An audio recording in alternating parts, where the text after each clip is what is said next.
ഞാൻ അന്നേ പറഞ്ഞതല്ലേ, ഓപ്പറേഷൻ തുഫാൻ പ്രഖ്യാപിക്കുമ്പോൾ അവരുടെ സോഫ്റ്റ് ടാർഗറ്റ് നമ്മുടെ കുട്ടികളാണെന്ന്. വളർന്നു വരുന്ന നമ്മുടെ കുട്ടികളെയാണ് അവർ കണ്ണുവെക്കുന്നത്.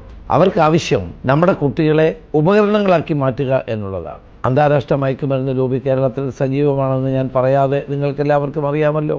അവർ വളരെ സജീവമായി തന്നെ നമ്മുടെ നാടിനെയും നമ്മുടെ സമൂഹത്തെയും തകർക്കാൻ രംഗത്തിറങ്ങിയിരിക്കും. കാസർഗോഡ് നിങ്ങൾ കണ്ടില്ലേ?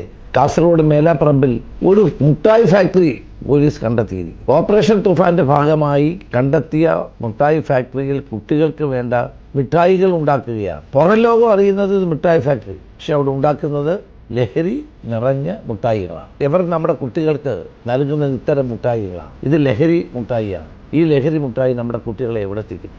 ഇത് കേരള പോലീസ് ശക്തമായ നടപടികളിലൂടെ പിടിക്കുകയുണ്ടായി. ഇത് സൂചിപ്പിക്കുന്ന എന്താണ്?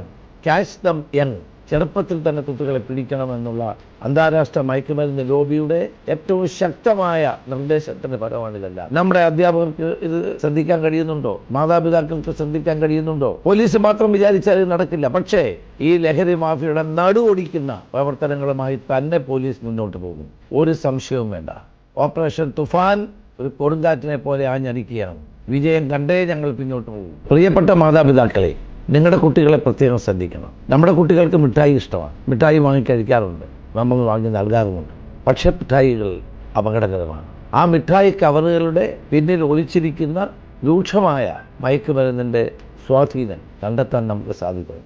അത് നമ്മൾ ശ്രദ്ധിച്ചേ മതിയാവും. അല്ലെങ്കിൽ നമ്മുടെ കുട്ടികളെ ഈ അന്താരാഷ്ട്ര മയക്കുമരുന്ന് ലോബി തൂക്കിയെടുത്തുകൊണ്ട് പോകും. അതിനുള്ള അവസരം ഉണ്ടാകരുത്. കേരള പോലീസ് നിങ്ങളെ സഹായിക്കും, നിങ്ങളോടൊപ്പമുണ്ട്. ഒരു ഫോൺ കോൾ മതി, നിങ്ങളെടുത്ത് കേരള പോലീസ് എത്തും.